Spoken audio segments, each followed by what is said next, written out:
Are you ready to unlock the mysteries of your wallet and discover the secrets hidden behind every dollar bill in your pocket? Imagine a world where the rich get richer, not by magic, but through a system so complex it's been kept under wraps for decades. Welcome to a journey where we peel back the curtain on the wizards of Wall Street, the alchemy of the Federal Reserve, and the invisible threads that tie your money to a roller coaster you didn't know you were riding.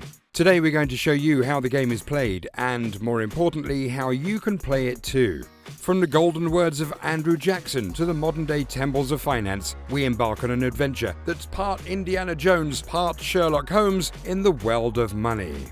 Do banks really hold the key to wealth? Or are they just the gatekeepers of an illusion? Why do the rich seem to live by different rules? And how can you learn these rules to join their ranks?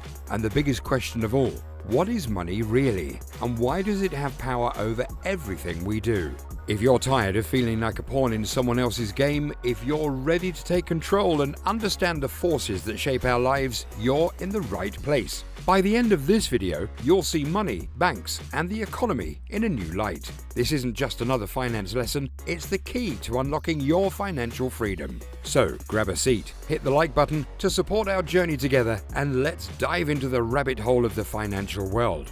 Trust me, you don't want to miss a moment of this. Ready to change the way you think about money forever? Let's get started. Once upon a time, a smart man named Andrew Jackson let us in on a big secret.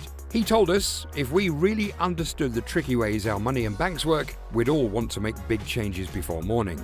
This was before a giant called the Federal Reserve came to life, and since then, the way banks work has changed a lot, helping the rich get even richer. But here's the thing, most of us don't really get how it all happens. We're not sure where our money comes from, or what the Federal Reserve does. So only a few people get the benefits, while the rest of us are left scratching our heads. Even Henry Ford, the man who revolutionized cars, said that if we knew the banking and money secrets, we'd be ready to shake things up before breakfast the next day. So what are these big secrets the banks keep? What should you know to keep up? Money equals debt. Yep, you heard that right. We're all out there trying to get jobs, work hard, or start our own businesses, all to earn more money. But have you ever stopped to think, where does money really come from? Why is this piece of paper valuable? It's just paper with pictures and numbers, meaning someone's making it, right? Money doesn't grow on trees or fall from the sky. Hold on, before you think it's all clear, it's not as simple as the government making new money. In fact, the government borrows money, kind of like how you or I might, but way bigger. Weird, right? If the government isn't making the money, then who is? Governments need lots of money for big things like building bridges, schools, and hospitals to improve our lives. In the old days, it was straightforward. Money was gold and silver. You had it or you didn't. But now things are completely different. When the government needs money, it borrows from the Federal Reserve, which is like getting a loan that needs to be paid back with extra. So where does the Federal Reserve get all this money? Imagine this. They pretty much make it from nothing, just ink and paper. Then the government uses this money on big stuff like schools, hospitals, and bridges. This is how money starts moving in our world. People who get paid from these projects put their money in banks, and then these banks lend it out. Just like that, money begins to fly around everywhere. But wait, there's more to this story. About 95% of all the money we talk about isn't even real, like coins or bills. It's just numbers on a computer that banks make up. When you save your money in a bank, the bank doesn't just hide it in a safe. They use your money to make more money by lending it to others and asking for extra in return. You might wonder, if the bank lends my money, why does my account still show I have all my money?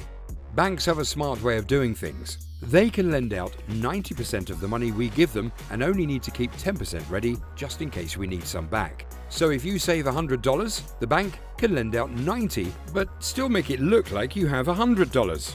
That $90 goes to someone else, and their bank does the same thing, lending it out and making new money from nothing.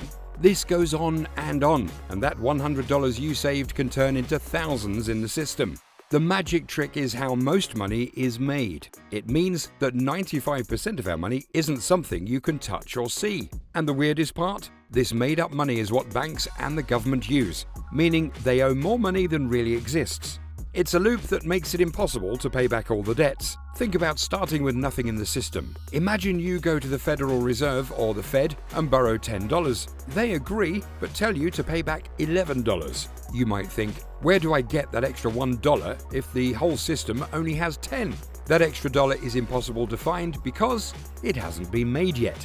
This is why we use paper for money. It's all about trust. But in reality, this paper money isn't backed by anything real. That's why smart people say you should put your money in things you can see or touch, like stocks, gold, or houses. But who's in charge of the Fed? To get that, we need a quick history lesson. The US wasn't always a financial giant. In the 1800s, it had a tough time, especially during the Civil War, without a central bank to help out during money troubles, unlike many places in Europe. Then, in 1906, something big happened. A famous banker's plan with copper stocks failed, causing his and many other banks to collapse like a house of cards. Panic spread, folks rushed to get their money, but the banks ran out and closed down. The stock market took a huge dive too. Back then, there wasn't a powerful bank to calm everyone during a crisis, so Wall Street asked JP Morgan, a super rich banker, for help.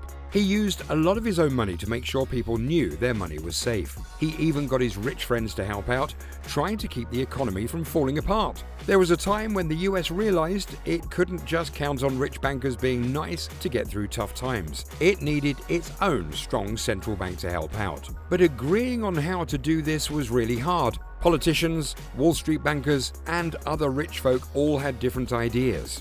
Then over 100 of America's wealthiest met on a Georgia island, figured things out, and in 1913, the Federal Reserve, the Fed, was created. But here's the twist. The Fed isn't just one huge bank. It's made up of 12 regional banks all over the country. Each of these banks puts in some money to their regional Fed bank and gets a part of the Fed in return. So it's kind of like the big banks own a piece of the Fed. Even though this might seem to help the big banks the most, because these banks are public companies, anyone who buys their stock gets a little piece of the pie, even a tiny bit of the Fed. Banks aren't your money buddies. A lot of people think banks are their pals, helping them get rich or find good deals, but that's not really true. Banks want to make money for their owners. They'll suggest things that make them the most money, which might not be the best for you. Just because a bank worker looks sharp and talks smoothly doesn't mean their advice is solid. Remember, their job is to sell. So check their suggestions carefully. Look around and don't be tricked by fancy talk. The richer you are, the less you pay. In a perfect world, banks would act like Robin Hood, taking from the rich to help the poor. But these days, if you're just getting by, banks might not be too interested in you because there's not much money to be made. Think of banks as secure places to keep your money, not as ways to magically increase your wealth. Finding a bank that offers a 1% interest rate on savings is tough these days. Banking wasn't always like this. In the past, lending money and earning interest was a reliable way to make money. But today's currency isn't backed by physical assets, making those old ways of earning interest seem like a fantasy. Instead, view banks as safe spots for your cash. If you want your money to grow with a bank, think about owning part of it, like buying stocks. Take Goldman Sachs as an example. It offers a dividend rate of 2.1%, much better than any savings account interest. Plus, if the bank stock price goes up, you benefit. The best part? You're not just a client, you're an owner. If you found this journey through the finance world as interesting as I did, you'll love diving deeper into business, investing, and the stock market. If you've learned something new today, hit the like button and be sure to subscribe for more insights. Thanks for staying with me, and I can't wait to share more with you soon. Here's to your investing success. Profitable investing.